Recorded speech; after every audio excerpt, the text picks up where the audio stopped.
1 semester of law school. 1 semester of criminal justice. 2 experts. I'm Kristin Pitts. I'm Brandi Egan. Let's go to court. On this episode, I'll talk about Hulk Hogan's sex tape and his lawsuit against Gawker Media. And I'll be talking about Dr. Robert Neulander, the popular OBGYN, who was suspected in the suspicious death of his wife. Brandi. Yes. Did you know that we don't have anyone sponsoring us right now? I did know that. Comes as no surprise to you. It's an outrage, really, because both our moms are listening. That's right. A number of other family members as well. Yes, I mean, I have several parents. This is true. So we should have a sponsor any day now. But in the meantime, let's make this sponsored by my husband, the gaming historian, who every week sets us up with our audio equipment. Kristin. Yes? I am looking for a high-quality Blu-ray of one of my favorite YouTube channels. Really? What is it? The Gaming Historian? Oh, he's so good looking. Do you know where I could find a Blu-ray? I like how you just glossed over it. I felt uncomfortable commenting on your husband's looks. I just had to zoom past that one. You're in luck. Sitting right behind me is a whole big stack of Gaming Historian Volume 1 Blu-rays, available online at gaminghistorian.com. I will head right there, right now. Beep boop, beep boop, beep. gaminghistorian.com. Okay, so this week I'm talking about Dr. Robert Neulander.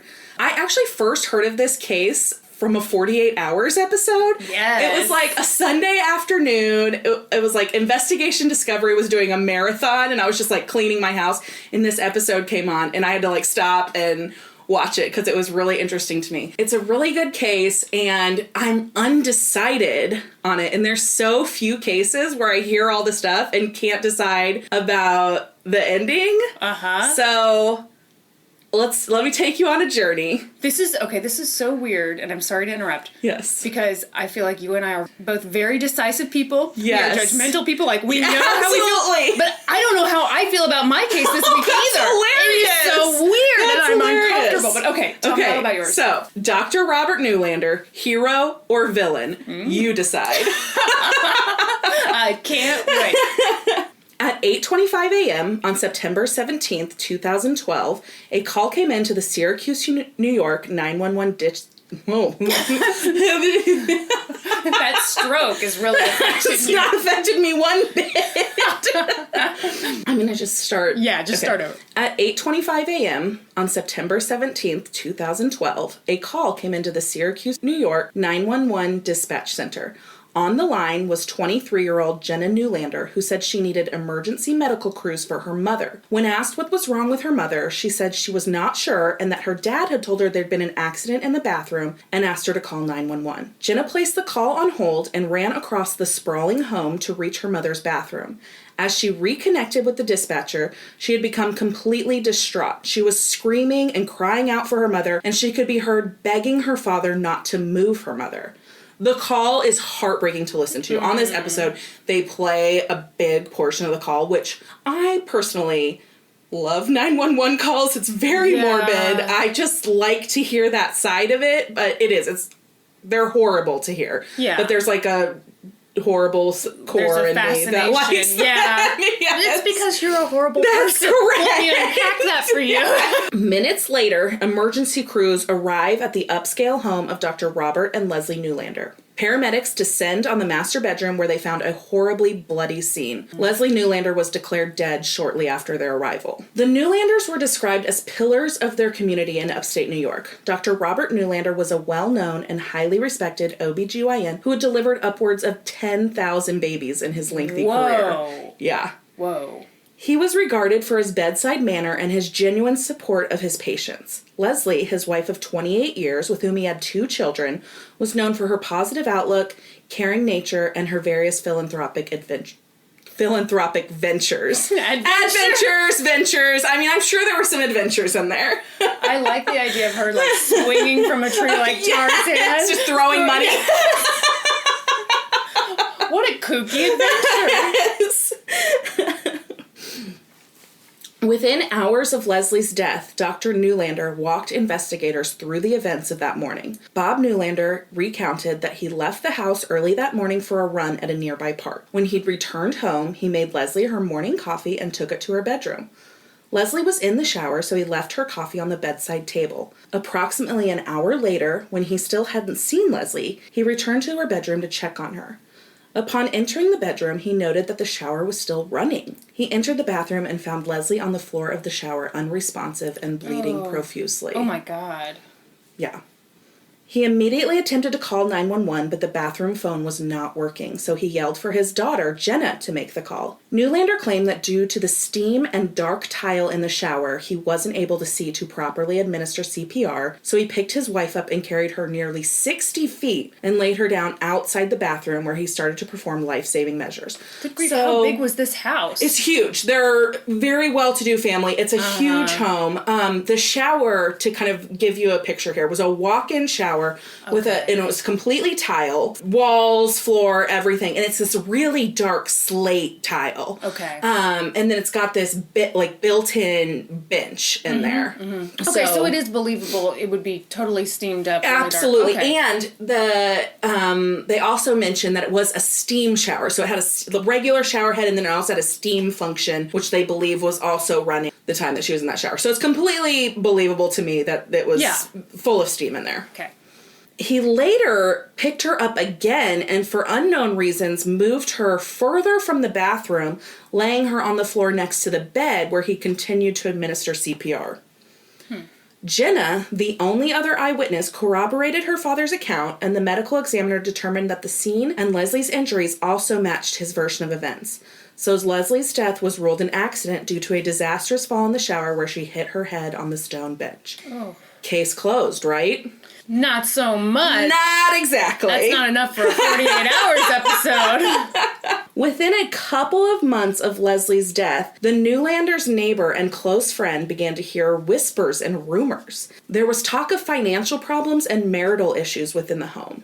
So Dr. Neulander himself will admit that him and his wife were not sleeping in the same bedroom, that they were contemplating a trial separation, and that they still very much loved each other, but maybe were not on the same page as within their marriage anymore. So they were sleeping in separate bedrooms. Well, and there's a huge difference between the marriage is ending and I want to kill you. Absolutely. So friends and acquaintances speculated that Leslie's death may not have been the result of a tragic accident, but something more sinister and intentional. The neighbor who was on the receiving end of these rumors and tips wasn't just any neighbor. She happened to be Dr. Mary Jambelic, who served as the chief medical examiner in Syracuse for 11 years. Whoa. Yes. So to ease her mind about these rumors, she decided to call her former colleague, District Attorney Bill Fitzpatrick. As it turned out, he had also been hearing these rumblings and had even received an anonymous letter stating that Leslie's death was not an accident. At the time of her death, she had been preparing to leave her husband. Fitzpatrick asked Mary to look over the case files, and she agreed to do so pro bono. Okay. So we've got this 11-year veteran medical examiner who's very close friends and next door neighbors have this tragic death. Yeah. And then she starts hearing these rumors. Oh, I'm loving this. Yes. So she starts looking through these files and she's immediately alarmed by the amount of blood. There's blood everywhere in this crime scene. There's blood smeared all over the bathroom, on the walls, on the floor. There's blood pooled on the floor outside the bathroom, and then there's blood pooled next to the bed. She's also alarmed by the injury to Leslie's head. Mary says it's so severe that the blood pooled in Leslie's eye. She says the injury was more consistent with a car accident or an impact with a heavy object than a fall in the shower. Okay. Mary then relayed her findings to Fitzpatrick and said that she believed Leslie died of a blunt force trauma from an assault and determined the manner of death to be homicide, not accidental. Shit. Yes. So based upon Mary's opinion on the case files, the DA asks authorities to revisit the crime scene and gather more evidence 6 months after Leslie's death. In that time, the house has been sold, but this is what's weird. All the original furnishings are still in the house. Dr. Neulander has moved into kind of like a loft apartment thing kind of in the city. And the house has now been sold. I don't know that new people were living there at this time. That is unclear to me. But the original furnishings were still in the house when they went back 6 months later to reinvestigate this crime scene. I guess I'm just kind of weirded out by someone buying that house. Right, yes. Which, I mean, obviously it happens, yeah. You know, in some states, you don't have to disclose that a death happened in the house. Lots of states, actually, you don't have to disclose that there was a death in the house. Well, and see, I think, you know, natural causes, I think, sure, a house of a certain age, you're going to assume. Yes. But a really horrible, bloody death. Yeah, I feel like you should... Well, it gets worse. Okay. So... investigators uncover blood spatter on the blinds behind the bed, on the lamp next to the bed, and on the slanted wall. There's it's like the bed was placed back in a recess, and then there's like a slanted ceiling kind of next to it, and so there's blood spatter all over that slanted ceiling too. Why would there be spatter? So, okay, these are my problems with this. Mm-hmm. There are some pictures of this slanted ceiling from the original investigation, so I think they knew about that blood spatter. But they missed the blood spatter on the blinds and the lamp. These fucking people who bought this house bought it with blood spatter all over everything! God, I didn't even think about that! Yikes! If I'm walking through a house and thinking about purchasing it, if I see blood on the blinds, you bet your ass I'm not buying that fucking house. Or at least you want a discount.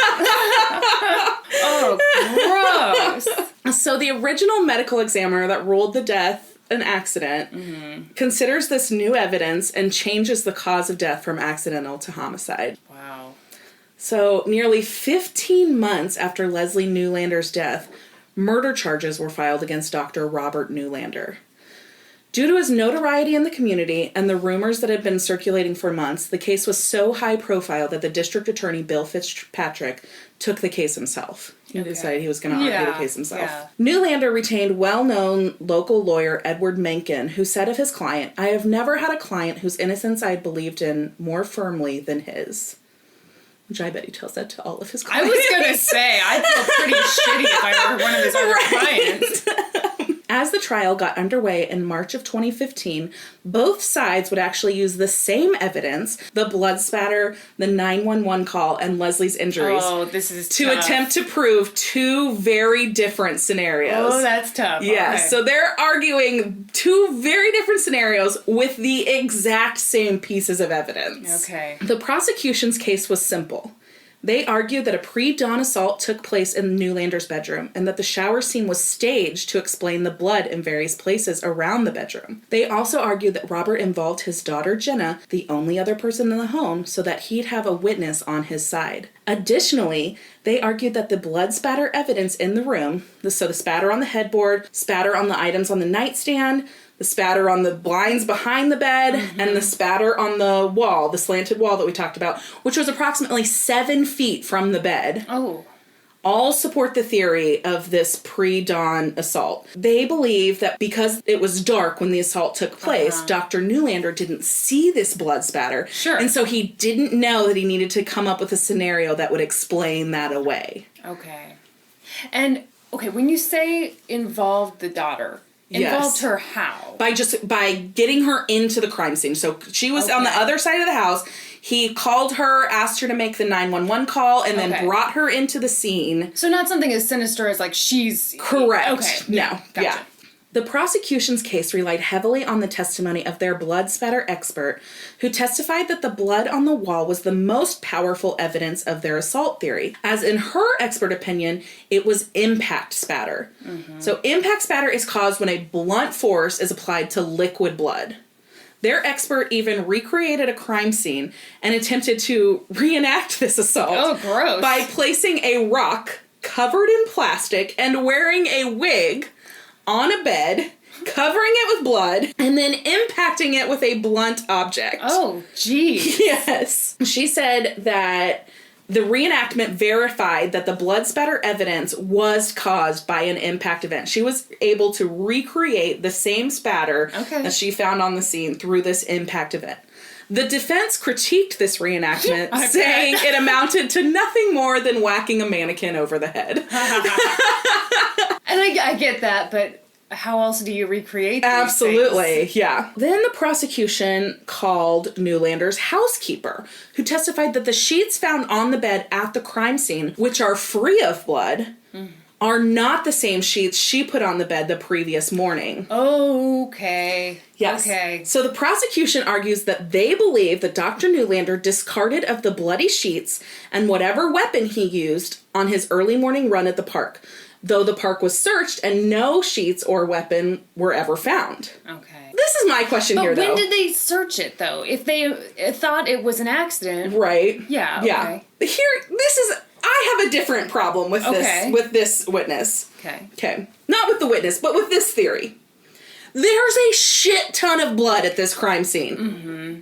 If the assault happened in the bed, like the prosecution is arguing, taking the sheets off is not enough to get rid of it. There'd be blood soaked through to the mattress. Yeah.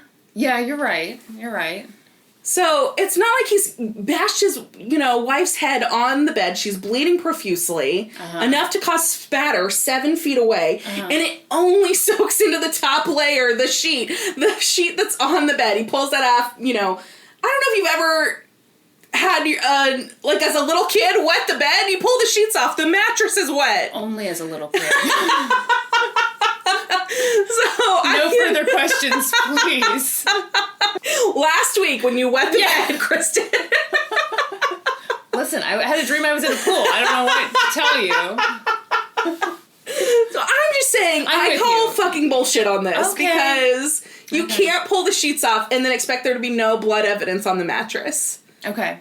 The defense then called their own blood spatter expert who testified that it was not possible to determine whether Leslie's death had been an accident or a homicide because the investigation had been flawed.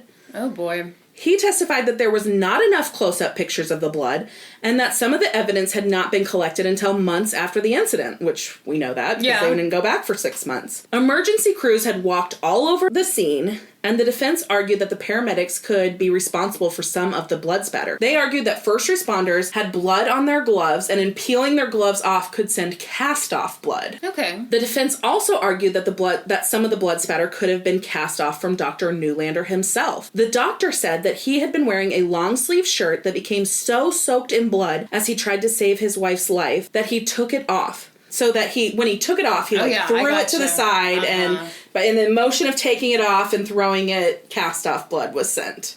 Ugh. The prosecution is like, no, absolutely not. Those theories are ridiculous. Paramedics are trained in how to remove gloves to avoid cast-off, and there's so much blood spatter here that no gloves or bloody shirt removal could account for it all. I love how every time you're like, here's what the prosecution said. I'm like, yeah, that's a good point. Yeah. I'm like, well, that's also a good point. Exactly. So, okay, but then here's my thing with this. Okay. This was declared an accident very early on. Okay. Like, very shortly after emergency crews arrived on the scene, this was declared a horrible accident. In an accident situation versus a crime situation, there are very different protocols, I feel like, people take. And so maybe a crime scene wasn't preserved and glove removal protocol wasn't followed to a T. Okay, I'm kind of with you. Yes. I kind of get, if you're walking into it with the crime scene mindset, you're going to dot your I's, cross your T's. But at the same time, I feel like if you've been trained a certain way, you're going to kind of stick with that training. You're not going to be flinging gloves everywhere. I get that. Okay. I do get that.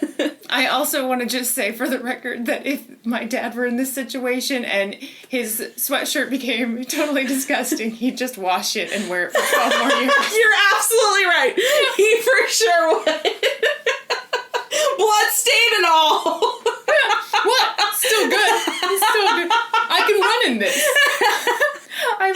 Sorry, this is getting so incredibly off topic, but I loved when you were over the other day and you looked at him and you were like, how long have you owned that shirt you're wearing? And he's like, a few years, you're like, no. I remember that from my childhood. I feel like it's my position in life to call your dad out on these topics. Someone has to. Okay, anyway, this is not about my dad's sweatshirt. Absolutely. So, back to the Neulanders.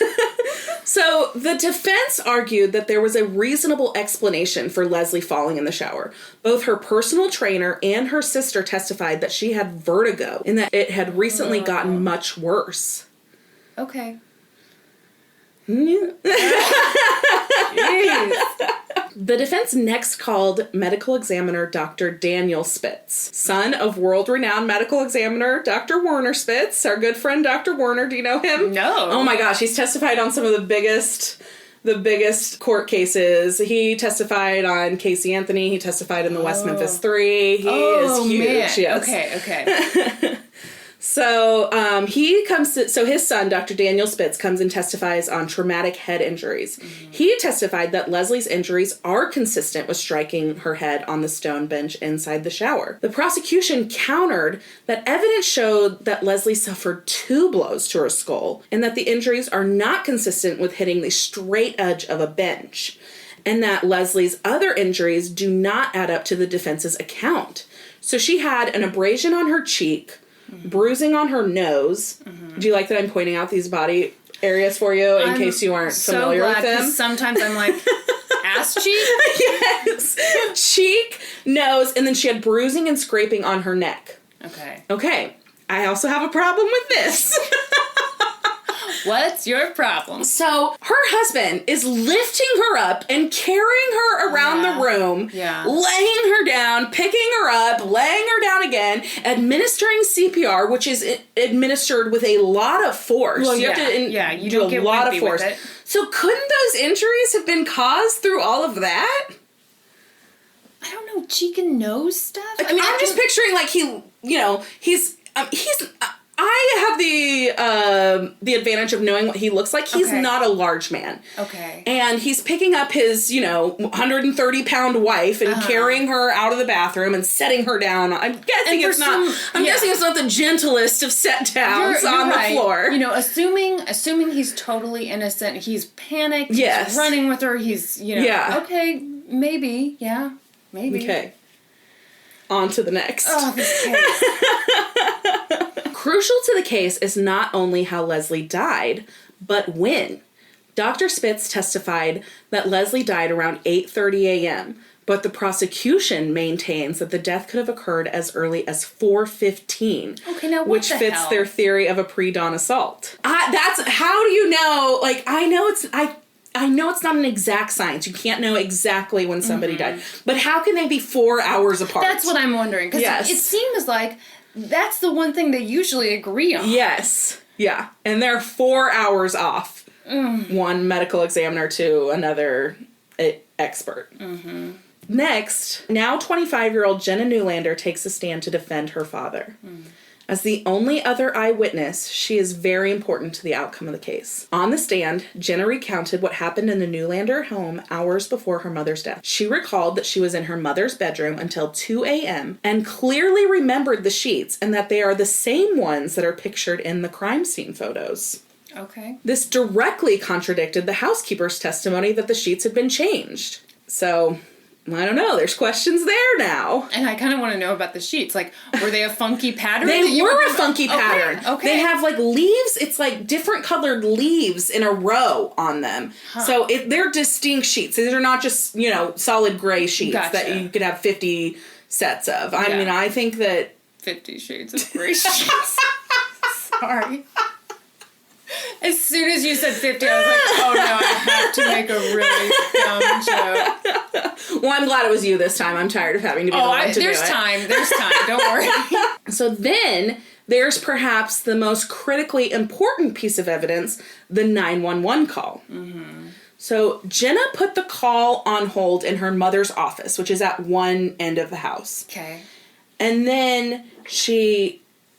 puts it on hold there, and then she runs to the other end of the house to the bathroom where her mother was. Mm-hmm. As she took the phone off hold, she cried, "Oh my God, there's blood everywhere."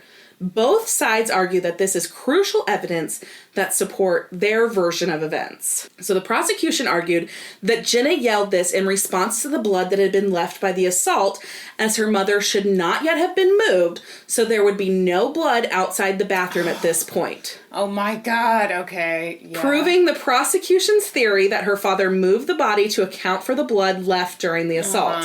The defense, however, argued that the call did just the opposite and confirmed the doctor's innocence. The defense said Jenna initially ran to the bathroom phone in the water closet, but found it wasn't working, just as her father had said. Okay. So she ran out of the water closet, around the corner into her mother's dressing area to get the cordless phone. It was as she was coming out of the dressing area that Jenna saw her mother for the first time as her father was moving her mother out of the bathroom to perform CPR. He placed her on the floor outside the bathroom just as Jenna reconnected with the dispatcher and cried, "Oh my God, there's blood everywhere." Ugh.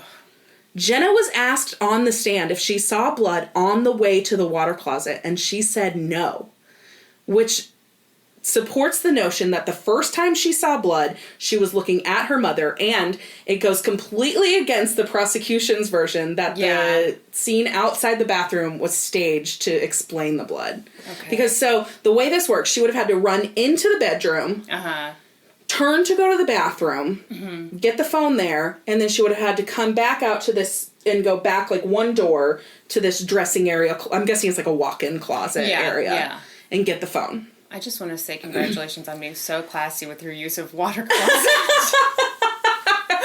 The crapper room. Shit house.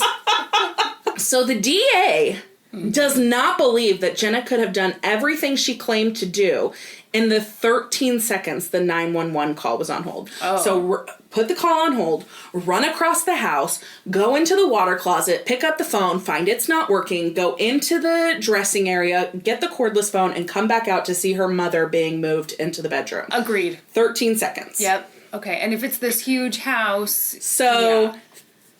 Yeah. Fitzpatrick attempted to do it himself, and it took him 50 seconds. Okay, yeah. But she is a 23-year-old girl reacting to a crisis and running on adrenaline. How can you compare the two? He's just a guy trying to do a reenactment.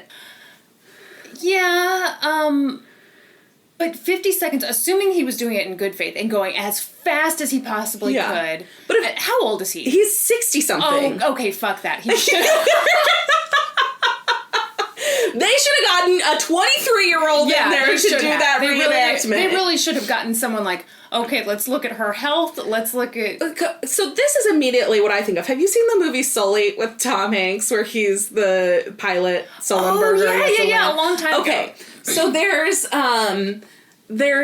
this scene in that where they're going before like a panel of people who are saying that he could have made it back to LaGuardia. He didn't have to land the plane in the Hudson, and then it cost the company tons of money because they lost an entire plane. I'm just now realizing that I was thinking of the movie where he's on this ship and he's taken over by pirates. That's Captain Phillips. I had this one of LaGuardia. So sorry, continue. Okay, so this panel says that they've run all of these simulations and flight simulators, and that different sets of pilots were able, in the simulations, to get the planes back to LaGuardia and Teterboro, which were both options at the time. And they were both able to do that safely in the amount of time that Sully landed the plane on the Hudson. What? I'm so sorry. You're still thinking about Captain Phillips? I'm just wondering, like, did they factor in pirates? Okay,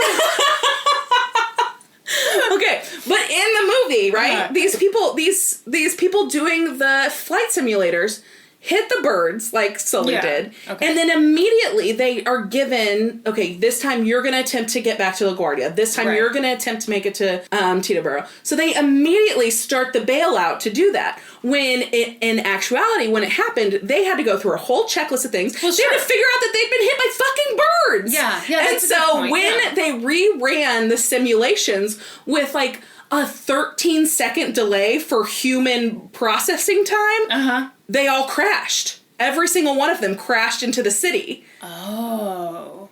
So this is what I'm saying. Okay. Very different scenario, but he knew exactly what he was doing. Like, I'm going to try and do this reenactment under normal circumstances. I'm not reacting to the crisis that my mother has had some kind of horrible accident in the bathroom. I'm not running on adrenaline. I just don't think you can compare the two.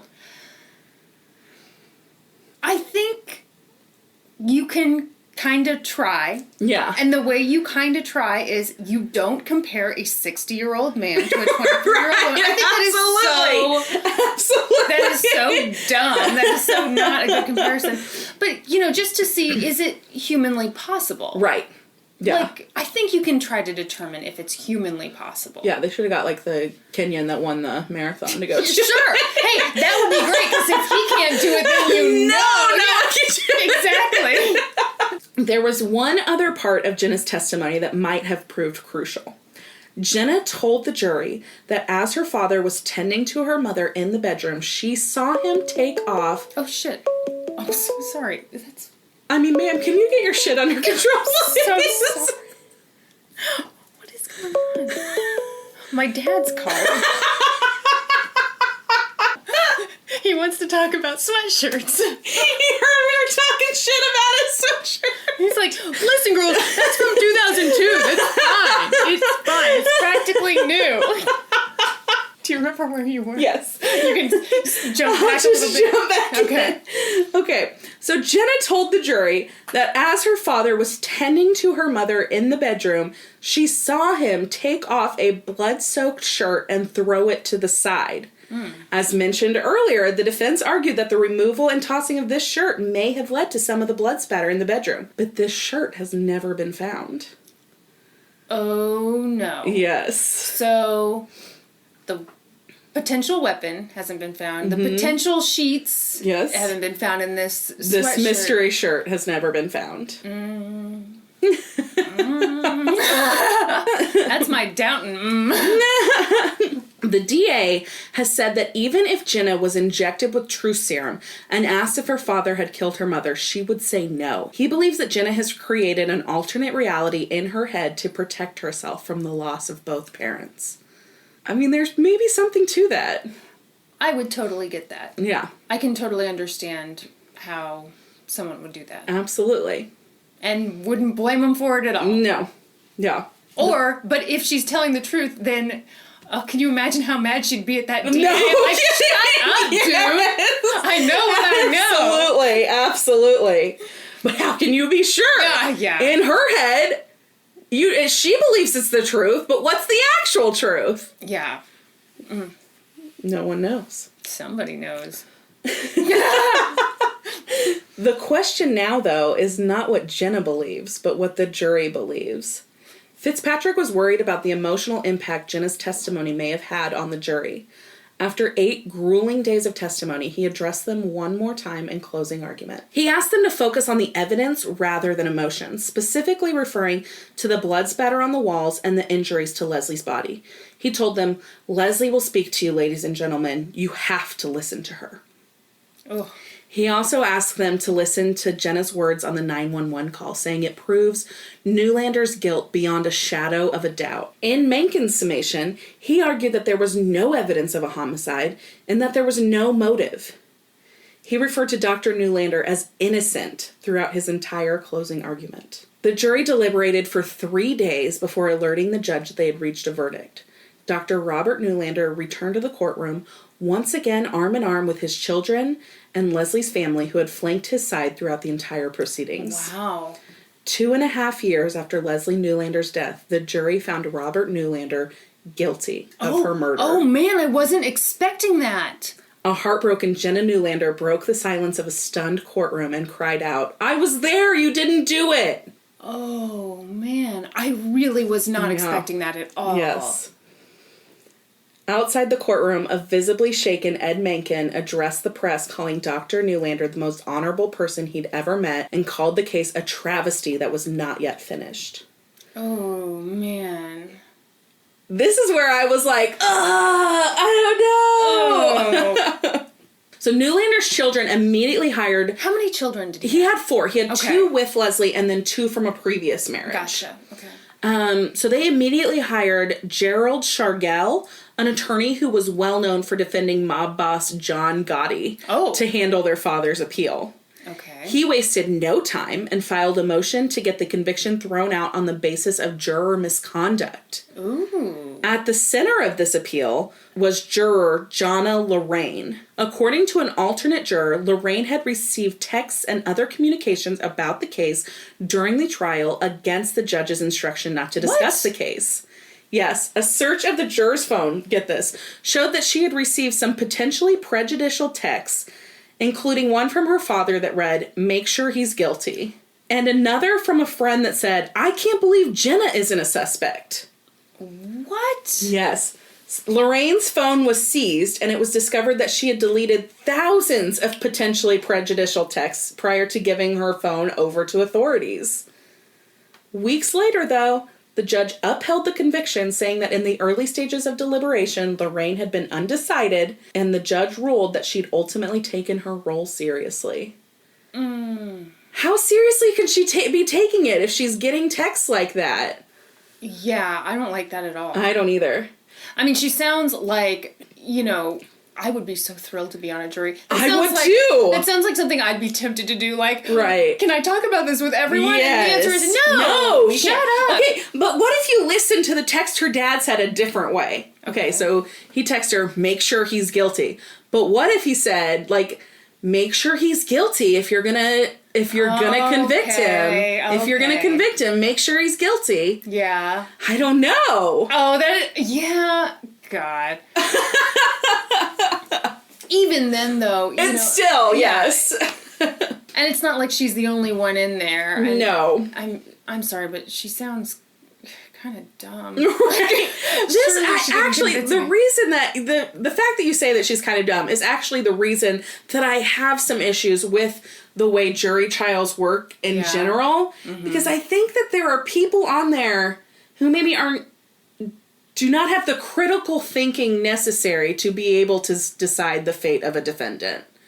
I'm really glad you said this, because Norman got summoned for jury duty, I can't remember when.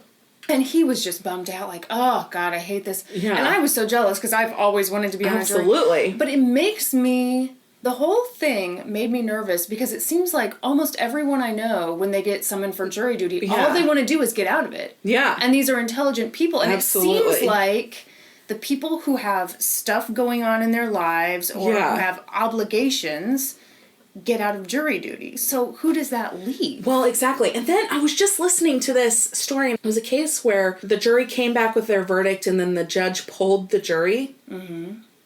And one of the jurors responded that no, it was not their verdict. And the judge nearly had to declare a mistrial because the juror misunderstood the question. Oh, dear God. Yes. Like, once the judge phrased it a different way, the juror was like, oh, yeah. Yes, yes, I came to that same conclusion. Jesus Christ. Yes. Yes. So, I mean... Well, and that's why they say jury trials are so wildly unpredictable. Yes! Because you don't know who you've got. Absolutely. In that box. You don't know what they're ting, what they're bringing to it. You just... Yeah, you just don't know. No. The Jodi Arias trial, that jury, when they came back, hung on the decision if she should get the death penalty or not. Mm-hmm. They said the jury instructions were not clear. They did not know that if they didn't decide that a mistrial would be called. Oh. So they said if they would have known that they probably could have come to some kind of decision. And see, that makes me wish that I could see, like, what instructions juror instructions look like. Yeah, yes. Because, like, if they are but they probably aren't written in legal speak, and so... In which case, they need to cut that shit Absolutely. out. And just put it in, like, make it sixth grader layman's terms. Absolutely, level. Yes. Yeah. But if it already is in layman's terms... Well, then maybe. Then yikes. Yes. Yikes. Maybe these folks don't need to be deciding whether someone lives or dies. Absolutely. Oh, my God. Yeah. Okay. Almost 4 months after the verdict, sentencing finally began. So they've got this, they did this appeal, it was denied, so now we're sentencing. Facing a maximum sentence of 25 years to life, the family begged the judge for the minimum sentence of 15 years. Leslie's sister addressed the court saying, "Had any of us even slightly suspected foul play of any sort, we would not be here today on Bob's behalf." Yeah, I can see that. Absolutely. Finally, Dr. Robert Neulander addressed the court and said, "An innocent man has been convicted, for I would not and did not take a life. I love my wife, Leslie Neulander, and I mourn her every day." I just have so many questions. That's what I feel like. I don't know. How a jury arrived at a conviction when there's so many questions and you can see both sides. I mean, it's very difficult. Yeah, I don't see how you get to beyond a reasonable doubt. Yes, that's exactly it. I think there's plenty of room for reasonable doubt. I agree. Ultimately, the judge sentenced Neulander to 20 years to life, stating, "In the jury's eyes, you intentionally murdered your wife and then attempted to use your own daughter to cover it up. A daughter who most clearly adores you, which is as diabolical as it gets." Unless he didn't. Exactly. As Dr. Neulander was escorted out of the courtroom, Jenna called out to him, "Love you, Dad," and then broke down in tears. Oh, God. In October of 2017, Neulander's lawyers argued before a panel of appellate judges for the conviction to be thrown out or to be granted a new trial. The appellate court has not yet ruled. So what do you think? I have no idea. Right? I think it's funny. I think if they had come back not guilty, I'd be like, "Ooh, I don't know. I think he was guilty." But I don't know. Yeah. That is really tough. And it's like you said, when they're using the same pieces of evidence to come up with totally different but plausible scenarios, yes. Then I don't see how you get to reasonable doubt. I don't either. Oh, man. That's tough. It was a tough one. And I feel so sorry for Jenna. I do too. Either way, I feel terrible. Either way for Jenna, it's terrible. Man, right? That's a good one. Yes. Oh, God. Oh, man, that's so good. Hey, how about we talk about a sex tape? Let's do it! Sex tape, First Amendment, right to privacy. Love it. Here we go. Yes. So I saw somewhere, and I wish I could remember where, but someone made a point that I think is really good, which is like, this is such a kind of cheesy, tawdry lawsuit that people sometimes think, oh, it's not important because it's about fucking Hulk Hogan sex tape. Yes. And one of the key people in this case is named Bubba the Love Sponge. That's his legal name. Oh my gosh. So like people think, because it all sounds so silly that this isn't a big deal, this is a huge deal. Yeah. Especially for First Amendment, for privacy, all this stuff. Okay, here we go. I'm ready. Lay it on me. Okay, so let's start with just the people. Hulk Hogan, whose real name is Terry Bollea, which is not as exciting as Hulk Hogan. Not nearly as exciting as Hulk Hogan. So Hulk Hogan was a huge deal in the 80s and early 90s. Some people say he's the greatest professional wrestler of all time. I know jack shit about professional wrestling, so I'll just say he's probably the most famous. I mean, the fact that I've heard of him. Right. Yeah. Just a little bit about... I bet Dwayne "The Rock" Johnson would have something to say about that. Yeah, okay. Was he a professional wrestler? Absolutely. Before he became the man of my dreams? Can you smell what The Rock is cooking? Now that you mention it. Does it smell like a vanilla candle and my crappy iced coffee? That's correct. Okay, I can smell it. So a little bit about his personal life. In 1983, he married his wife, Linda. They had that reality show. Oh, yeah. Did you watch it? Best. Yes. Okay. Heck yeah, I watched it. Okay. So I did too. There was a time where there was no other shows on TV but reality shows. That's right, yeah. Yes. That was like Nick and Jessica, Newlyweds, Hulk Hogan, the Osbournes, like everybody had a reality show. So their marriage kind of got a little rocky around 2006. Around 2007, Linda filed for divorce. It was final in 2009. Okay, so we're in that 2007 area. Hulk Hogan is down in the dumps. He's really upset that his marriage is basically shit. And so he goes over to his best friend, Bubba the Love Sponge. Bubba the Love Sponge has this wife named Heather Clem. And Heather... She didn't take on the Love Sponge last name? I think his name was Bubba the Love Sponge Clem. Thank you for keeping me honest. Bubba and Heather have this open marriage. And Heather starts begging Hulk Hogan, have sex with me, please have sex with me, come on. And Bubba is all for it. They have his blessing. I know. So Hulk Hogan, looking back on it, he said, I was depressed. I gave up and gave in. I felt that those people loved me. So the two of them have sex. All right. Here's something a little controversial. Hulk Hogan claims he had no idea that he was being videotaped at the time. Mm-hmm. The videotape came from this surveillance camera that was set up in their master bedroom. Mm. Like you do. Mm-hmm. Yes. So it's not just pointed directly at the bed. Yes. I run surveillance on my bed as well. Tons of interesting stuff going on. So it wasn't just like this surveillance camera that's always running. You have to put in a disc and press a button. So someone had to have gotten the thing set up to tape. But again, Hulk Hogan claims he had no idea it was running. A little while later, this LA lawyer is shopping around the Hulk Hogan sex tape. Hulk Hogan gets wind of this, he's very upset, and he gets the FBI involved. So they start this big investigation. Wait, I have a question. Sure. Did you watch the sex tape? I wish. No, I don't think you can even find it online anymore. I'm dying to know if he took his bandana off. You know he didn't. During he wore it to court. Because he's bald. Yeah. You know, it's like those guys who wear really terrible wigs or like they do the comb over, and it's like, it is so much better to be honest with yourself. Absolutely. You know, just accept what has happened and move forward. Like, be the best bald you can be. Yes. So, FBI is getting involved.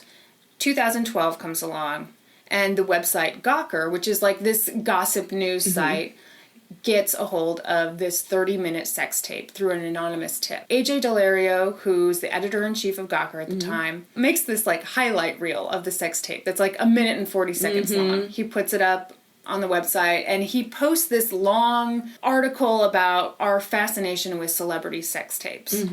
Hulk Hogan's mad.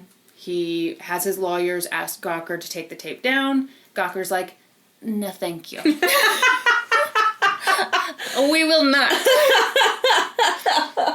So let's talk a little bit about Gawker. Did you ever go to Gawker? Yeah. Back when it existed? Yeah. Yeah. What'd you think? I mean, you get all your celebrity gossip there. Yeah. I mean, I kind of relate it to, like, the online version of, like, Star Magazine. It's like, you know, Star Magazine is like the false people. Yeah. Like, you know what I mean? It looks just like a People magazine, but nothing you read in it is true. Yes, that's gonna kind of like correlate. It's all gossip. Nothing I feel like is substantiated on it. See, I feel like sometimes it is. Yeah. You know, but you never know. You never what's know. Real and Yeah, what's fake. absolutely. The site was started by Nick Denton, and I think he used to work for the Financial Times in London. So he used to be more of a legitimate journalist. And his idea for the site was to publish the stories that journalists tell each other, which I love that idea. I know, that concept is great. Yeah, because,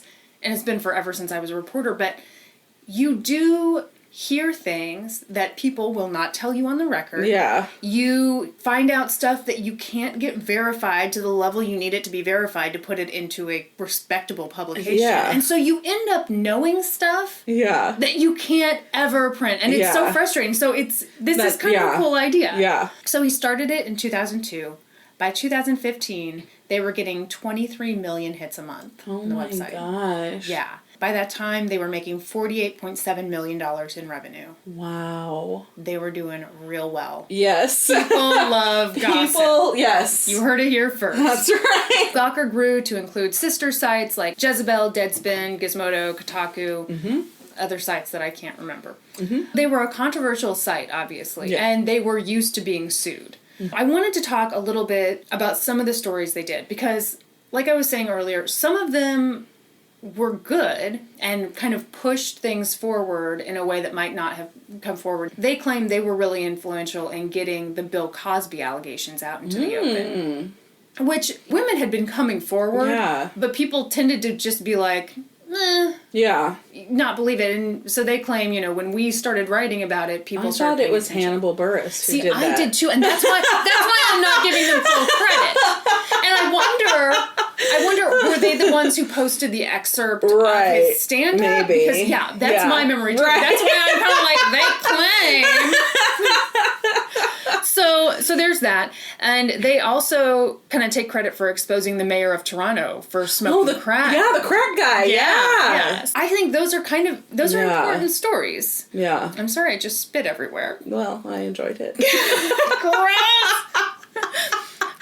Honestly, I didn't even notice. No, okay, good. It's so moist in here with that humidifier. Look at these eyes. They have not watered yet. The one thing I'm not liking though is that humidifier is making this weird noise every now and then, and I'm like, are people gonna think we're starving to death? I thought you were farting. How dare you? We only record this for like an hour and a half. I put a cork in there. Because I'm a lady. A lady, that's right. Sorry. So, things that Gawker did that were not so great. Okay. I'm just going to name two of these, just so you get kind of a full sense of what they were like. In 2006, they launched this thing called the Gawker Stalker Map. And I'm just going to read from their own site what this was. Today we're launching the next step in inane celebrity drooling. Gawker Stalker Maps, in which we try to visually pinpoint the location of every stalk-worthy celebrity as soon as they're spotted. Oh, that's not cool. Yeah. Ugh. Yeah, that's gross. That's horrible. And, you know, obviously it was criticized because, like, you're putting people's safety at risk. Absolutely you You're are. making stalking seem like this cute, okay thing. No. When it's not. It's not. Yeah, it's gross. There's this really entertaining YouTube clip that I watched where Jimmy Kimmel, I guess, was filling in for Larry King one night. And he had a Gawker editor come on and try to defend this Gawker stalker thing. And she was just kind of giggly and like, oh, whatever, no one's been hurt yet. And we've been doing this for years. And it just, you walk away from that like, what the hell are these people doing? I'll tell you, I bet Jimmy Kimmel was probably very serious about that. Yeah. Because I went on a Star Tour in LA, and let me tell you that the house that we got the closest to was Jimmy Kimmel's. And I bet that he hates that. Oh. Why were you able to get so close? It was like, he didn't live in a gated neighborhood, so we literally were right outside of his house and could see his dog in the backyard. And we're one of how many tours that ran that day. Yeah. I bet he hated that. I would hate that. Yes. I would absolutely. I hate it when a car drives slow by my house and nobody's trying to stalk me. I'm like that little old lady, like peeking through her blinds. What do you want this time? Yeah, I'm totally with you. I don't want the fucking tour bus pulled up outside my house. To the left, you'll see Jimmy Kimmel's dog. I'd be pissed. Yeah. And he let her have it. I mean, he really did. He kind of told her she was going to hell. Good. Yeah. She didn't seem concerned. No. The other one, so in 2008, they published a story, and the headline was, I had a one-night stand with Kristin O'Donnell. She was the Republican nominee for Senate. And I remember reading that story when it came out. So I was clearly part of the problem. And it was like one of those things you read and you go, why was this published? Yeah. First of all, there was no one-night stand. He just slept in the same bed as her. Not that matters, but it was just kind of like, why? You know. That's so weird. I don't remember her. She was a bit of a nut. But it was an interesting story because even though she was a bit of a nut, she was super conservative. Liberals didn't like her at all. But that story united liberals and conservatives because everyone was like, dude, what are you... This is not okay. Yeah, why would you do that to a candidate? So that's Gawker. That's kind of their reputation. Back to the Hulk Hogan sex tape. Yes. Because it's been a while. So, before the major trial, Hulk Hogan sued Gawker for copyright infringement in federal court. and he sought a temporary injunction just to get the thing taken down. Right. But the judge denied Hulk Hogan's right to a preliminary injunction. The judge thought Gawker's publication was protected by the First Amendment. And I assume, thought this falls into the realm of newsworthiness. Right. Which, it's been a while since journalism school. But there are different rules for celebrities and politicians. It's kind of like if you voluntarily thrust yourself into the limelight, then the press can write a little more about you. You don't have the same privacy rights as, Right. I think maybe posting their naked genitalia online, crosses the line. in a live action form might be crossing that line. Yeah, a lot of people agree with you. So that federal case went nowhere.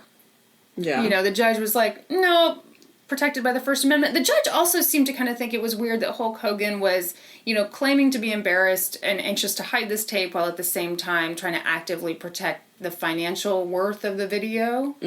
So the federal case went nowhere. Hulk Hogan was already suing the Clems, Heather Clem and Bubba the Love Sponge, in Florida state court. So he just adds Gawker to that Florida case. Yeah. Which was a brilliant move to move it to Florida. Yeah. And he also... Because I don't know if you know this, Florida courts, fucking crazy. It's a fact. Yes. No one can disagree with that. Yeah. Florida courts are a little nuts, and as you'll see, the culture clash between the New York Gawker media and this Florida jury. Yes. Yeah, it was real. So he adds Gawker to the case, but he also adds Nick Denton, the founder of Gawker, and AJ Delario, the editor-in-chief of Gawker, and a few other people. Almost immediately, he settles with the Clems out of court for $5,000. Nothing. Nothing. That's nothing. Yeah. And why would he settle? Well, so there are some theories on that. In this really good documentary, Nobody Speak, which is on Netflix right now, and it's about this trial, they say that basically he settled out of court with them for $5,000, and with that came the agreement that Bubba the Love Sponge would plead the fifth. He wouldn't testify because Bubba had been saying, no, Hulk Hogan knew. Yeah. It was part of the deal. He was in on it. Yeah, I mean, he was on Howard Stern saying, everybody knew what was happening. I gotcha. Yeah. So he settles out of court with the Clems and asks this state judge, Judge Pamela Campbell, to grant his temporary injunction. Get Gawker to take that thing down. Yeah. And she grants it. Gawker appealed that decision because they were like, no. We won this in federal court. This is newsworthy. We're protected. We're going to appeal this. And the appellate court sided with Gawker. They said it was newsworthy, protected by the First Amendment. So then they took that decision back down to Judge Pamela Campbell, asked her to dismiss the suit entirely. They said, look what the appellate court said. Can you dismiss this? And she's like, no, we're going to trial. Good. By the way, Judge Pamela Campbell represented Terry Schiavo's parents. Really? Yeah, when she was a lawyer before she became a judge. Wow, isn't that kind of funny? Is. Yeah. Speaking of crazy Florida court cases. Crazy Florida cases, yes. Around this time, and this is coming from that documentary, Nobody Speak, the Gawker people are kind of like, okay, this has been a lot of court stuff. We've had the appeal, we had the federal stuff, now we're in state court. How is Hulk Hogan affording all this? Yeah. Because it's expensive for us, and he's just one guy whose career is over behind him. They start to think, this is really weird. At the time, they kind of start floating this conspiracy theory, like, is there someone bigger behind Hulk Hogan who's funding this? But then they're kind of like, no, that's too tinfoil hat, that can't really be true. So they just kind of block that out of their heads. Then, and this is when things get interesting, Hulk Hogan decides to drop a charge in the lawsuit. And the charge he dropped was infliction of emotional distress. And they were like, okay, what the fuck? Why would you drop any charge? Because, you want to keep as many charges as you can to get more money in the end, assuming you win. So why would someone take a charge out? Come to find out. I feel like that might be one of the easier charges to argue, too. I would think so. Listen to this. Okay. Infliction of emotional distress fell within the parameters of Gawker's insurance coverage. You take that part out, Gawker is no longer covered by insurance for this lawsuit. Oh my gosh. And so then it becomes like, holy shit, somebody is just after Gawker. This is personal for somebody. It's not just about this sex tape. It's about trying to kill Gawker. Yeah. Okay. Okay, that's crazy. Mm-hmm. And genius. Yeah. There were some smart people behind this. Yeah. So, 2016, the case goes to court. Hulk Hogan is seeking $100 million in damages. And in Florida, they had this 6-person jury. Mm-hmm. 4 women, 2 men. Give me your reaction to that. I don't know. I feel like it'd be easier to get men on Hulk Hogan's side than women, maybe. I feel just the opposite. Really? Yes. Okay, here's my theory. I feel like anytime there's a case that in some way could be about sexual exploitation. Yeah. I'm not saying that's necessarily what this is about. Yeah, but to a degree it is, if it's about that, I think more women are going to be more sympathetic to this idea that, oh, your sex tape got leaked, these images of you got leaked. I feel like women are more sympathetic to that. Now, why do you feel like men would be more sympathetic? Because I feel like a woman might think that you were... how do I phrase this? You were involving yourself in somebody else's marriage, whether you had permission or not, so maybe you get what was coming to you. Ooh. Okay, I can see that too. Yeah. That maybe a woman would be like, look, you were stepping out where you shouldn't have been. Yeah. Maybe this is what you get. Yeah. Okay, I can see that too. But I think you're totally wrong. Let's talk a little bit about the culture clash between Gawker and the jury. And Politico had a really good article on this. Just to start, Hulk Hogan moved to Florida as an infant. So he's kind of this hometown hero, local celebrity. People seem to really like him. Is he like Hogan's hero? God. And you were worried you wouldn't make a terrible joke. He's this hometown hero. So people in Florida really knew him well. I assume they liked him. They were proud. By contrast, most of the jurors had never heard of Gawker before this trial started. Yeah. A few of them had heard of some of the sister sites, but they were totally unfamiliar with Gawker. So this trial takes place in St. Petersburg, Florida, which is on the Gulf Coast. It's kind of a tiny place, I assume. I have no idea. No, expert. Could be, yeah. It's a town of 4 people. A lovely family. The Smiths. The Hogan. Really hard to find jurors for this trial. So, in comes the Gawker folks, and one of the strategies of Hulk Hogan's team was to kind of paint them as crass and uncaring. They have no morals. They don't care what they did to this guy, how they embarrassed him, how they, hurt him. And I think it was probably fairly easy to make that case based on some of the stuff we're about to talk about here. A.J. Delario, who was the editor of Gawker, and he's the one who actually posted the sex tape. They had deposed him a while before, where they just, sit you in the room, they ask you a ton of questions. Toward the end of that deposition, they had a bad exchange, so they played that tape for the jury. And here's how it went. Attorney: can you imagine a situation where a celebrity sex tape would not be newsworthy? Delario: if they were a child. Attorney: under what age?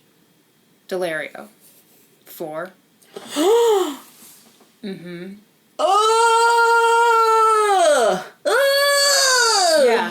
Yeah. Oh, no. No. And I think your reaction is the same as the jury's reaction. Oh, God. Yeah. Oh, my God. Now, in his defense... Okay. No, I'm being totally serious. I watched the tape of that, And it's clear that he is being flip. Oh, yeah. But still, who the hell... No. Who the hell says that? Yeah, no. And even if you're being flip... I mean... That's like people who make jokes about bombs at an airport. Like, no, shut up. Yeah. You know, just can that. Yeah. And in the documentary, he talks about how it was just kind of... He was kind of backed into a corner, but I think... What a stupid thing to say. Yeah. What an awful thing to say. And yeah, they played that clip, and that made the news, and that was... I just have to wonder, when he said that in the deposition, did he know immediately, whoa, I shouldn't have said that? Or was he just making my little jokes? Nobody will hear this. Yeah. Right? This won't be all over every newspaper in America. They also pointed out how Gawker staffers talk to each other in chats and emails about this, just to prove, like, they don't take this stuff seriously. They're really crass. They showed an email from Emma Carmichael, who was the managing editor at the time, and her email said, "Hello. Editorial policy is do not talk about Hulk Hogan's sex tape while our legal department processes his giant ... lawsuit." Which I think that's, like, come on. That's fine. Yes. Like, I'm on Emma's side there. Yeah, I am too. And then they also pointed out, AJ Delario's like, I think this was just, like, a message to a coworker. And I wish I had more context about this, but I don't. It's about the sex tape. And he says, Hogan's penis is also wearing a little do-rag. Picturing Hulk Hogan's junk with a do-rag and long blonde hair. I mean, those are bad. Like, I don't know. It'd be interesting to hear, like, how that came across to the jury. Because, like, that stuff I'm kind of like, okay. I think that stuff doesn't bother me at all. No. Now, the 4-year-old thing, absolutely. Yeah, that's gross and weird. Yeah. This seemed to work on the jury. And this is when... I don't even know how to lead up to this one because it's so weird. Mm-hmm. But apparently Florida jurors can anonymously submit questions. Oh, yeah. To, you know... To the judge? Witnesses. No. Yeah, so... You know that guy in the robe up there. The bathrobe. He stands behind the judge. No, so they can anonymously submit written questions to witnesses, but, you know, first the judge looks through them. Yes. Presumably they take out any really dumb or off-topic ones, and they will read that to the witness. The witness then has to answer. So in the course of this trial, the judge, Pamela Campbell, had dismissed some in the past, presumably for being off-topic or irrelevant. For whatever reason, she allowed this question to come out. This was when Emma Carmichael, managing editor, was on the stand. Emma had just given this lengthy testimony. I watched some of it. It seemed pretty normal, just kind of about, here's what it was like to work there. They questioned her about revenge porn and, you know, what she thought, and kind of just totally normal stuff. At the end of her testimony, she is asked by this judge from a juror whether she'd ever had an intimate relationship with AJ Delario or Nick Denton. What does that have to do with anything? Exactly. What? How did the judge allow that question? I have no idea. Wow. She just wanted to know. You know what? I'm curious about this one too. This is a spicy question. So that was like, you know, that took the internet by storm because people were like, what the hell? Like, where is this jury's head at? Yeah. And I was thinking about that. Like, that would be like if I was reading to you about this trial and you were like, wow, hey, when was the last time you ate an avocado? I'd be like, what are you talking about? This is not what we're talking about at all. I also feel like I should just throw this out there. Nick Denton is openly gay, so, like, it's... What'd she say to the question? She said no. Oh. She was so cool on the stand. I mean, she gets this ridiculous question, and apparently there were gasps, and, you know, people were like, kind of like, oh my God. Yeah. But she, and I think at that time she was now the editor-in-chief of Jezebel, which is a feminist news site. Yeah. So here she's this feminist, and the most important question they've got for her is, did you sleep with your bosses? Oh my gosh. So the judge asks her the question, and she says no. Wow. And they move on. Wow. Yeah. You know, that question obviously weirdly implies that she slept her way to the top. Which still has nothing to do with the case. And I hesitate to even say this, but, like, even if she did, which she didn't, what would that have to do with anything? Nothing. Yeah. It has nothing to do with anything. Shut up, Florida jury. Yeah. But anyway, on to the case. The defense, so Gawker's side, their goal was to establish that, look, Hulk Hogan talked about his sex and sexuality openly in the media all the time. He even talked openly about the sex tape. Mm-hmm. They also said, look, he shouldn't have even been surprised that the sex tape was released when he'd been talking about it all along. You know, he talked about it on Howard Stern. And the defense said to him, you talk about the size of your penis on air. Your reality show showed you on the toilet with your pants down. How can you pretend to care about your privacy? There's a difference, though, when you sign up for it. I totally agree. And when it's something that's done without your knowledge. I totally agree. And I don't think they really got into that here. They took a different tactic. Yeah. But, like, to me, even if I walk outside naked... That's your choice that you did that. Yes. And it's not the same as if, like, you surreptitiously got a naked photo and plastered it everywhere. You know, it's just not, it's not the same. Chris and I will promise you I will be taking no naked pictures of you. Please do that. It's just... And I also think there's a huge difference between talking about something and wanting the visual proof of it. Yes. Plastered all over the place. Absolutely. So I'm not really on their side about this, but I do see the point if they're trying to make this argument for newsworthiness, like, hey, he's the one who brought it up, he's the one who made it news. Hulk Hogan's tactic, and this is kind of a weird, interesting one, was to be like, look, that was Hulk Hogan talking, not Terry Bollea. He tried to draw this distinction between Hulk Hogan, the character. Yeah, this, wild character, and himself. And he was like, look, Hulk Hogan doesn't have a lot of privacy left to violate, but Terry Bollea does. Okay, but if he wore the do-rag on the sex tape, he was Hulk Hogan during that time. That is such a good point. We've got to know. Surely he kept that thing on. Surely he kept it on, right? Oh, absolutely. Absolutely. This led to a really weird moment in the trial. I'm wondering if you remember what this moment is. I don't know. Okay, this is bizarre. So he's making this point that Hulk Hogan lies, he exaggerates, he's larger than life. Mm-hmm. And he even at some point said, Hulk Hogan has a bigger penis than Terry Bollea. And it led to this exchange. Here's the honest-to-God exchange. Hulk Hogan says, I do not have a 10-inch penis. No, I do not. And the lawyer goes, fair enough. Dude, I didn't ask.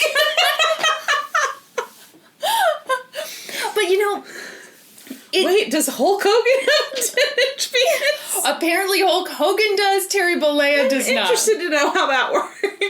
Maybe he has a detachable penis, like that song. What song? There's a song called Detachable Penis, and this guy goes Did you make it up? No, it's a real song. This guy goes to a party, and he loses his penis, and he has to look all over town the next day for it. And this is a real song. I'll play it for you. Sounds really made up. It's real. Yeah, they have that weird exchange. I gotta say, he was really good on the stand. Really? Which I guess I shouldn't be surprised. He's a performer. Yeah. But he had his little black do-rag on and his little black sport coat. And he just seemed really genuine. And like, you just kind of... Did he have a tank top on under the sport coat? It didn't look like a tank top to me. It looked like a fitted tee. Okay. And I think he was wearing a cross, too. I mean... pulling some religion. That's right. He also talked about the betrayal of the sex tape. He said he couldn't sleep or eat for days. He said, when the sex tape hit, my whole world turned upside down. And he talked about how he couldn't get over the betrayal of his friend. Because, again, he claimed, I had no idea this was being videotaped. Come to find out, it was taped, and my friend, presumably, was the one who brought it out to the public.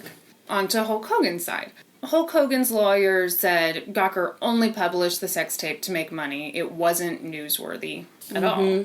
And ultimately, on March 18th, 2016, at the end of a 2-week trial, the jury found in favor of Hulk Hogan. And they found in favor of him big time. So they awarded him $115 million in compensatory damages. Yeah. $60 million was for emotional distress, which now I'm kind of I thought he dropped the charge of emotional distress, but let's not question what I've written here. Clearly you're the expert here. Yes, Kristin. yes. $55 million was for economic harm, and upon hearing the verdict, Hulk Hogan burst into tears. A few days later, the jury awarded him $25 million more in punitive damages, and they ordered Nick Denton, the founder of Gawker, to pay $10 million. They ordered A.J. Delario, the editor, to pay $100,000. Wow. Yeah. So I'm interested in your reaction. I think that's the right... Really? I do. Oh, man. I do. Yeah, I just think that they crossed a line, that somebody's night moves are not people's business, and that it's not newsworthy. I think writing a story about the fact that it's out there and posting the actual sex tape are two very different things. I agree with you. And had they written a story about it, that would have been one thing. But posting the highlight reel, I think crosses a line. I have trouble with this because I get nervous about any time there's a potential limitation on... Some kind of censorship. Yeah, and I do get nervous at that. But at the same time, I think I'm, weirdly sensitive to the sex stuff. Yeah. And, people's nude photos, videos, and stuff like that. Because to me, and here I'm just going to make up my own law, my own realm. Yeah. To me, I think that should be a sex crime. Yeah. To publish, and I don't care if someone's a celebrity, a politician, whether they've thrust themselves into the limelight at all. If you don't have permission to publish that stuff, I think that should be a sex crime. Yeah. It violates a person. Yeah. It's absolutely a violation. I want to call Olivia Benson, get her on the case.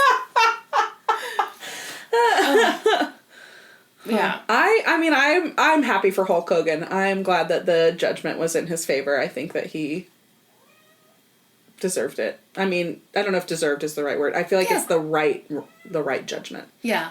I think that's way too much money. It is a lot of money, but I think that's common. Yeah, in jury trials, I think it is. My hope is that this verdict doesn't have a chilling effect on the... Absolutely. But if it does chill the sex tapes, then sure. I'm happy with that. Because, again, I think that's bullshit. Yeah. That people can publish stuff like that without permission. There is much more to this story. So, initially, Gawker planned to fight the verdict. Yeah. I have a feeling that when they got that question... Have you slept with your bosses? And, I think they kind of knew things were going downhill for them. Yeah. They were very surprised by the amount that the jury asked for. Yeah. In an interview with the New York Times, Heather Dietrich, who was the president and general counsel of Gawker Media, was like, look, 3 state appeals court judges and a federal judge repeatedly ruled that Gawker's post was newsworthy under the First Amendment. We expect that to happen again. They thought, okay, we're just going to have to kick this up a notch. We'll get... a ruling in our favor. She also said that the jury wasn't allowed to hear critical evidence, and she noted that they hadn't heard from Bubba the Love Sponge, who again at one point in time had said Hulk Hogan knew he was being videotaped. Critical evidence. What the hell is Gawker talking about when they say critical evidence was held from the jury? Okay. Do you remember when I told you about the FBI getting involved and finding additional sex tapes and all this stuff? Okay. While this trial was going on, Gawker sued the FBI to get access to all that additional stuff. You can do that? Apparently. And the court found in Gawker's favor, so they got access to all this, everything in the investigation. What they found out was there were other tapes where Hulk Hogan was saying a bunch of racist shit. I think I remember this. Yes. And super racist stuff about his daughter's ex-boyfriend. He said homophobic stuff. Yes. I mean, it was bad. Yeah. Gawker's theory was kind of okay, he's not so much embarrassed about the sex tape. He didn't want the racist stuff to come out. Because the sex tape didn't really seem to affect his relationship with WWE or any of that. Mm-hmm. But once the racist stuff came out, immediately dropped him. Yes. He completely, lost any affiliation with the WWE when that happened. Mm-hmm. And so Gawker had wanted to bring that to the jury to be you're not getting the full picture here. There's another motive at play. So they wanted to bring that into the jury trial. But Judge Pamela Campbell, the trial judge, said, these documents, these tapes are for lawyer eyes only. The jury cannot see these. Mm-hmm. Interesting thing happened next. Somehow, the National Enquirer got a hold of the racist stuff. And they published the story. And that's when the WWE cut ties with Hulk Hogan. And I want to say that they took him out of the Hall of Fame. They did. Yeah, okay. Yeah. So it had huge consequences. So what does Hulk Hogan do? Sues Gawker again. This time for leaking the racist tapes. Mm. But Gawker says, we're not the ones who leaked them. Mm-hmm. And in a statement, Gawker said, Hulk Hogan is a litigious celebrity abusing the court system to control his public image and media coverage. It's time for Hulk Hogan to take responsibility for his own words, because the only person who got Hulk Hogan fired from the WWE is Hulk Hogan. I like how they said his name 5 times in that story. Yeah. Yikes. What are your thoughts on that? Yeah, I mean, it definitely changes my opinion. I mean, I had forgotten about all of that. That stuff didn't even happen that long ago. No, it didn't. It's fairly recent. I had forgotten about that. It changes my opinion a little bit. See, for me, it changes my opinion on him and his motives, but it doesn't change my opinion on whether it's okay to publish some Absolutely, sex tape. I agree. And that's my conflict. Exactly. It's I don't like any of that. Yeah. And I think it's shitty that the jury didn't get to hear the whole story, potentially. Yeah. But, I mean, if they're there to decide whether it was right to publish the sex tape, then maybe that stuff is irrelevant. Yeah. Man. Yeah, I mean, it is irrelevant if you think about it that way, right? Yeah, it kind of is. Shit, see, this is why this is so hard for me, because I think I'm on one side, but then I'm well, now that I think about You're thinking about it that way, yes, it is irrelevant. It doesn't have anything to do with whether it's okay to post his live-action genitalia. I just love that we have a podcast where we're talking about live-action genitalia. And where I got to say out loud, do-rag on his penis. Dreams are coming true here, folks. Keep dreaming, folks. Okay, so after the trial, Gawker Media filed a post-trial motion to throw out the jury verdict. They said key evidence was wrongly withheld, and that the jury instructions on the constitutional standards for newsworthiness were improper. In another motion, Gawker argued that even if the verdict stands, the amount of damages should be reduced. So here's what their statement said. Mm-hmm. It said, "We expect to be fully vindicated, and even if the verdict were to stand, there is no justification for awarding tens of millions of dollars never seen by victims of death and serious injuries." But, yeah, what do you think? I guess I could kind of see that, but I think it's hard to put a monetary value on what they did to him. Yeah, I agree. And so if that's what the jury thought he would make it slightly better, I don't know. Yeah. This is a lot of money, but they did something pretty terrible, I feel like. Yeah, I agree. I don't like it one bit. Yeah. Okay, so the judge denied both of those post-trial motions, though. Yeah. On June 10th, 2016, Gawker filed for bankruptcy. A few months later, so did Nick Denton, the founder of Gawker. Yeah. Because he was supposed to pay how much? I think it was $10 million. $10 million, yeah. And around that time, Univision Communications bought Gawker Media's assets, including those other 6 sister sites that had nothing to do with the Hulk Hogan sex tape. Gawker shut down in late August 2016. Now, do you remember earlier I was talking about this kind of conspiracy theory that, how could Hulk Hogan possibly afford all this? Yeah. Surely there's someone behind him. And I thought, no, that can't be right. Turns out that was true. So somebody was puppet mastering behind the scenes. I'm sorry, at first I had no idea what those hand gestures meant. Puppets. That's my puppet mastering. I'm pulling the strings, Kristin, of Hulk Hogan and little Hulk Hogan. Gross. Oh shit, I forgot to mention something. Good God.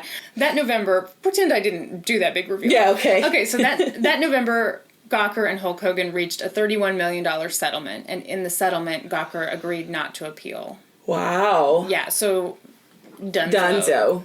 Finished, okay. I'm glad that we both agreed at the same time. That it was Dunzo. Yes. Can't just say done. No. Back to this mystery billionaire. Yes. Yeah, Here. Yes, the puppet master. Let's see.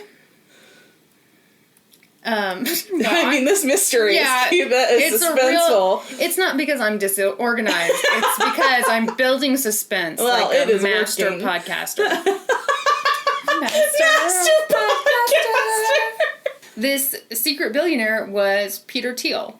He's the co-founder of PayPal. He was an early investor in Facebook, and he admitted Is it blue or green? I can't tell. That's right, folks. Bringing you that terrible comedy. No charge. You can use that in your daily life. Yep. Just enjoy it. Anyway.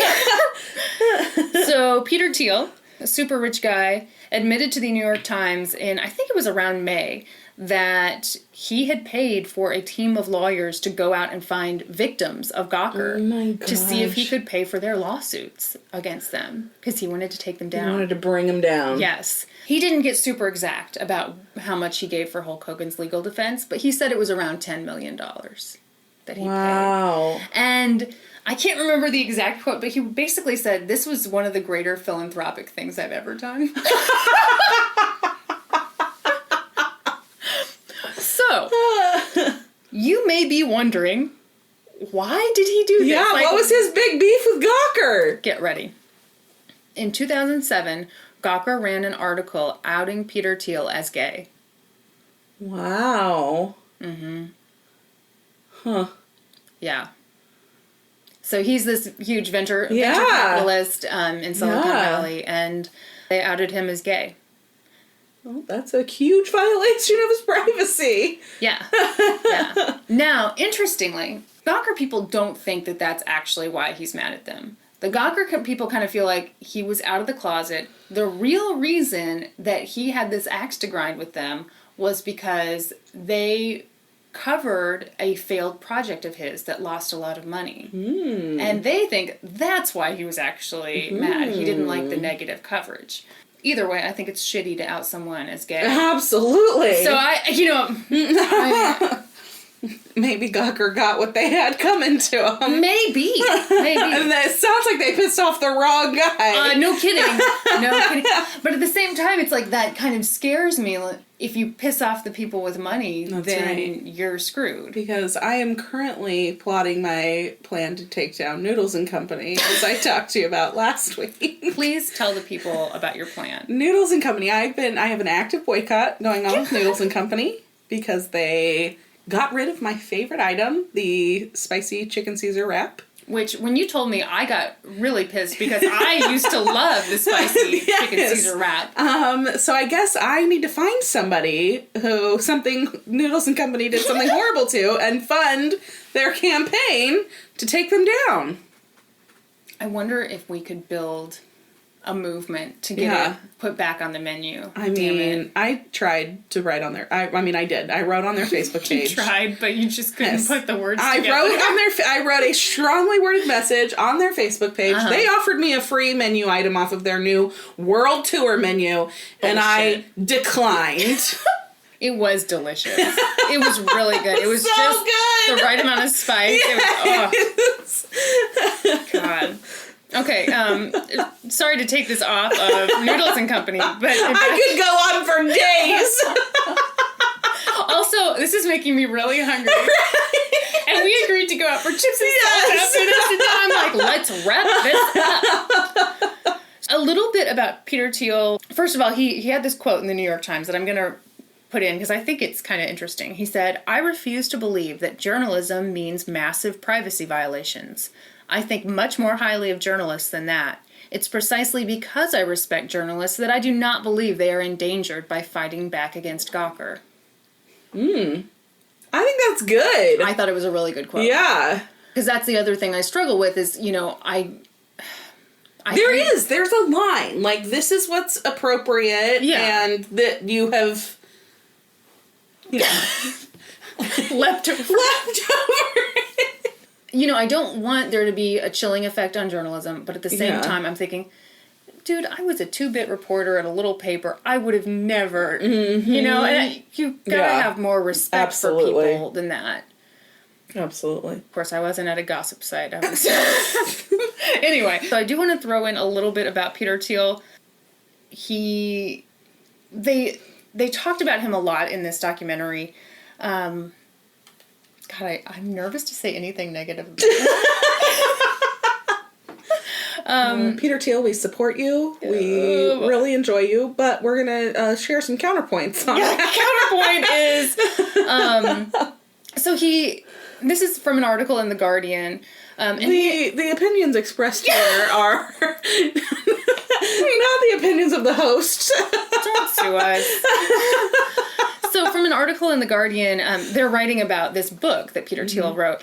He wrote that the definition of rape had been erroneously expanded to include seductions that are later regretted. He also suggested that the movement to combat rape on college campuses was motivated by animosity toward men.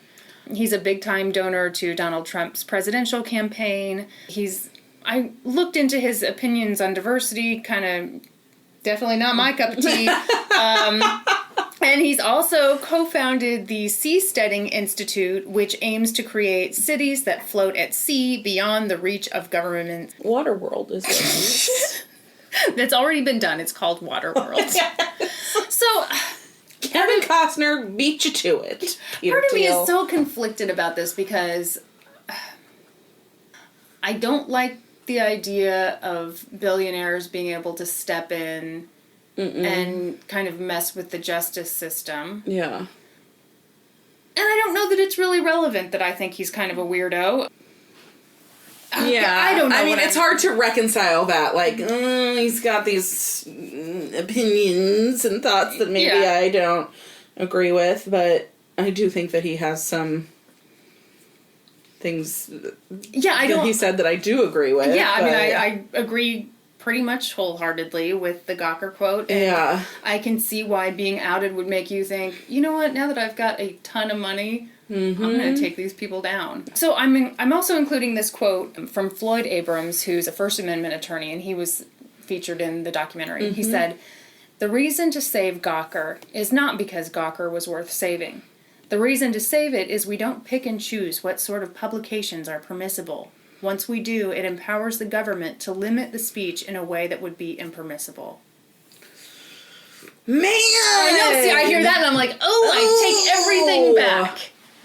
Gosh. Yeah, because I totally could see that, too. Yeah. Yeah, it's a slippery slope. You start, shutting this down, and then what's next? Exactly. And that's what makes me so nervous about this whole thing. Yeah. And I also firmly believe that if they had appealed that decision, it would have been reversed. Really? I really do. I really think so. I think... Yeah, I think another court would have found what all the other courts did, which was this is newsworthy, it's protected by the First Amendment. Do I agree with that? Personally, again, I'm grossed out by the idea of sharing someone's sex tape. Yes. Without their permission. Yeah. Man. Okay, but what's the difference between posting a celebrity sex tape on a news site or posting your ex-girlfriend's sex tape on Facebook? Yeah. Where do you draw the line there? Hold on, say that again to me. Okay, so like Hulk Hogan's sex tape is leaked and posted on Gawker. And that's ruled okay because it's newsworthy. Yeah. And then some guy breaks up with his girlfriend, or his girlfriend breaks up with him, and he's pissed. And so he posts the sex tape that they made together all over social media. I think the argument could be made that she is not a public person. Okay. She didn't voluntarily thrust herself into the limelight. Right. What if she is a celebrity and... Yeah, then Same situation, though. She has a jilted ex who posts their sex tape everywhere after they break up. Is it then newsworthy and okay? No, I don't think it's ever okay. Right. I mean, that's the problem. Yeah, I don't think it's ever I don't know. Although, let me give an exception. Okay. Because I've been thinking a lot about, like, when would I find it permissible? Yeah.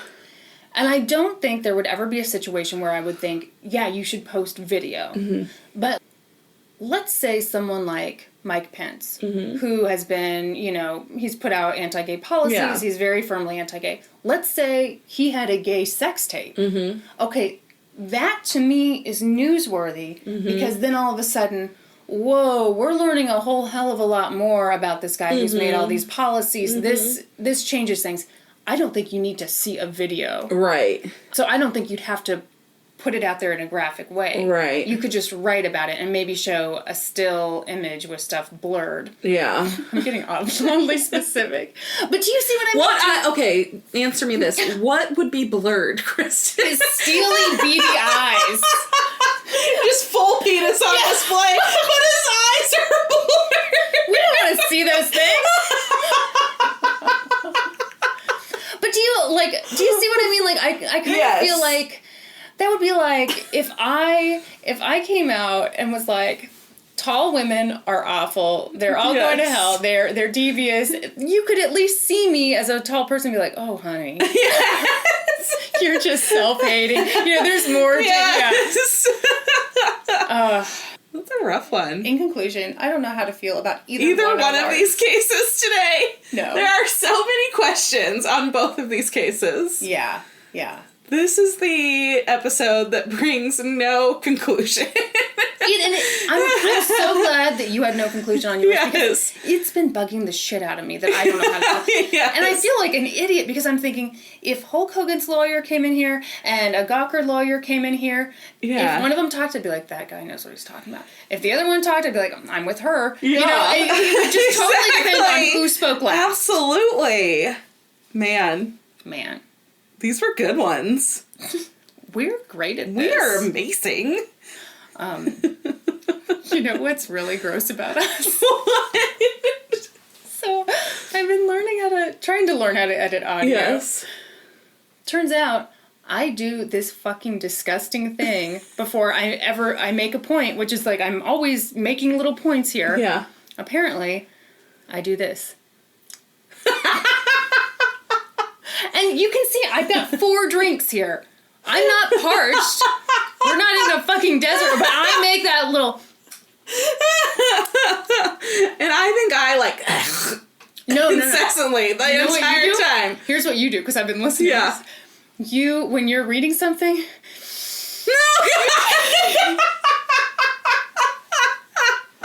It's a wonder I'm able to breathe it all. You're sucking all the air out of the room. So that's, how did we even get on this? That's just the gross thing that we do. Because we were feeling really great about this episode, so I had to take us down. And how good our episode was. That's right. We're gross, we're hilarious, we're experts. Join us next week when we'll be experts on 2 whole new topics. Podcast adjourned. And now for a note about our process. I read a bunch of stuff, then regurgitate it all back up in my very limited vocabulary. And I usually copy and paste from the best sources on the web, and sometimes Wikipedia. So we owe a huge thank you to the real experts. I got my info from the documentary Nobody Speak, as well as articles from the New York Times and Politico. And this week, I literally watched the 48 Hours episode, The Doctor's Daughter, like 10 times and just retold it to you. For a full list of our sources, visit lgtcpodcast.com. Any errors are, of course, ours. But please don't take our word for it. Go read their stuff, and in this case, watch that episode 48 Hours.